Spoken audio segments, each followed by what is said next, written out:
중문은 너무나 습관적이라 우리가 한 번도 생각해보지 않았을 거예요. 신발 벗는 공간, 내 집에 들어왔다라고 하는 마지막 관문이에요. 그러니까 실제 내 외부를 공간 분리해주는 역할을 하는 게 중문이고요. 여러 가지를 나눠주는 역할을 하기 때문에 저는 있는 게 좋다고 생각을 합니다.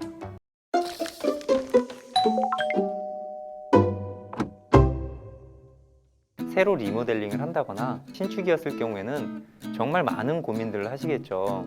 원슬라이딩이라던가 빌라 같은 데서 많이 사용하는 삼연동 혹은 폴딩되는 시스템 도어들을 많이 사용도 하시는데 목적들이 다양하세요. 3, 4년에 한 번, 5년에 한 번씩 이렇게 유행이 있는 것처럼 중문도 그랬었던 것 같아요. 중문이 기능적인 것보단 상당히 디자인적인 쪽으로 많이 접근을 하시기 때문에 어떤 형식이든 좀 쉽게 선택할 수도 있고 바꿀 수도 있고 하는 것 같아요. 2008년 이전까지만 해도 흔히 대부분의 주택에서 갖고 있는 두 짝의 문이 양계형 슬라이딩 도어라고 해야 되나요? 그 문이 보편화됐다가 삼연동 도어가 유행을 하기 시작했어요. 빌라가 그때부터 좀 많이 지어지기 시작했고 빌라가 생각보다 아파트보다는 협소한 현관을 좀 갖고 있는 경우가 좀 많아요. 좀 더 넓게 쓰고 싶은데 많은 오픈을 하고 싶어서 개방감을 좀 크게 하기 위해서 많이 적용을 해서 꽤 오랫동안 이게 유행을 했어요. 그리고 2015년도에 되게 획기적인 문이 하나가 나와요. 스윙도어라고 해서 접히죠. 문 두께만 빼고 100% 개방이 되고요. 2018년 정도에 원슬라이딩 도어라고 해서 문 한 짝 갖고 완전히 풀 오픈하는 문이 유행을 하기 시작하죠. 하지만 이제 기존에 워낙에 대세였던 삼연동 도어가 또 다른 시스템으로 접근을 하고 있어서 유행도는 요 세 가지인데 본인이 갖고 있는 현관과 복도의 라인, 복도가 쭉 문 열고 들어가느냐, 문을 열자마자 복도가 가로형으로 이렇게 돼 있느냐에 따라서 이제 선택이 바뀌게 되죠. 요 세 가지가 이제 가장 유행적인 도어라고 할 수 있습니다.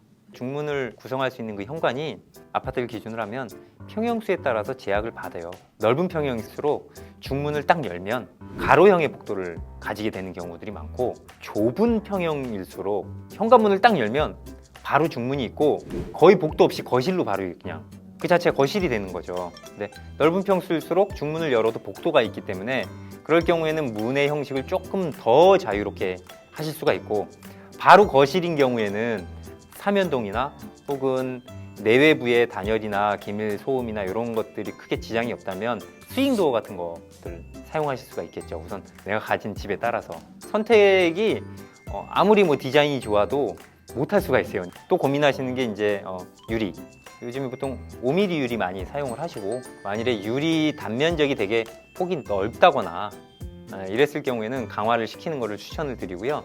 문 형식에 따라서 스윙도어에는 강화 유리를 사용을 하시고 일반적인 슬라이딩 도어에는 일반 유리를 사용하셔도 5mm 정도면 안전에는 문제가 없고 협소한 현관이었을 경우에 가장 무난한 게 삼연동 도어가 가장 좋고요. 조금 더 도전해 보겠다 라고 하면 스윙도어. 다만 이제 스윙도어는 공기가 좀 잘 빠져나가기 때문에 단열이 취약할 거거나 혹은 외부에 소음이 좀 있다라고 판단되면 추천드리지 않고요. 그럴 때는 삼연동 도어가 가장 좋고요. 만약에 공간이 협소한데도 우리는 들어가자마자 가로형의 일부 조금 복도가 있다고 하면 원슬라이딩 도어. 삼연동 도어는 문 대비 공간도 좋고 가볍고 소음 차단도 잘 되고 시공도 되게 편해요. 문이 또 세 짝으로 나눠져 있기 때문에 혼자서도 시공이 가능한데 원슬라이딩 도어는 무겁고 문이 한 짝으로 돼 있기 때문에 또 유리가 들어가게 되면 더 무겁고 혼자 설치하기는 더 어려워서 둘이 설치해야 돼서 비용 발생도 크고 그렇게 단점이 많음에도 원슬라이딩 도어를 추천하는 건 개방감이죠. 이걸 쫓아갈 수 있는 도어는 없으니까 요거는 꼭 알려드리면 좋을 것 같은 게 하나 있어요. 대체적으로 제일 많이 쓰는 슬라이딩 도어 기준으로 했을 때 주문하면 아마 대부분의 공장에서 4일에서 5일 여유있게 일주일 보시면 주문 설치까지 혹은 컨디션에 따라서 철거까지 일주일 안에 다 되실 거고 실제 세분화되면 설치는 한 4-5시간 정도면 아주 충분하고요. 조그만 중문은 설치하는데 그 정도 시간이면 가능할 겁니다. 뭐 업체마다 집의 컨디션마다 좀 차이는 있겠지만 그 안에서 왔다 갔다 할 거고요. 금액은 당연히 이것도 이제 제품마다 다르겠지만 한 100만 원 미만 보통 100만 원 미만 너무 저렴해도 좀 의심을 해보셔야지 되는 게 나중에 사용하시면서 좀 문제가 될 수 있기 때문에 90에서 100만 원 사이 정도가 현재로서는 적당한 가격이고요. 유리 사양에 따라서 이제 100만 원이 좀 넘어갈 수도 있고요. 특별하게 난 프레임을 더 나눌래 이러면 조금 더 수가공비가 더 들어갈 테니까.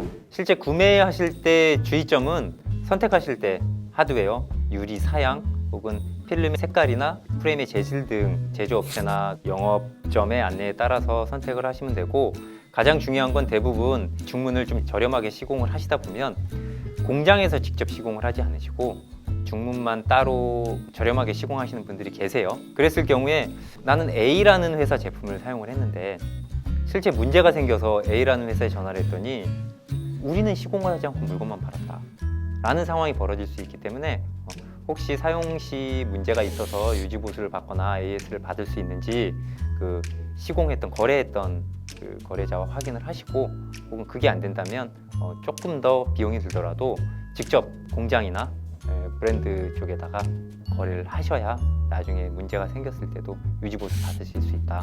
이것만 확인하시면 될 것 같으세요. 살고 있는 공간의 컨디션에 따라서 그 외에 내 선호도에 따라서 선택을 하시면 도움이 되실 거라고 판단이 됩니다.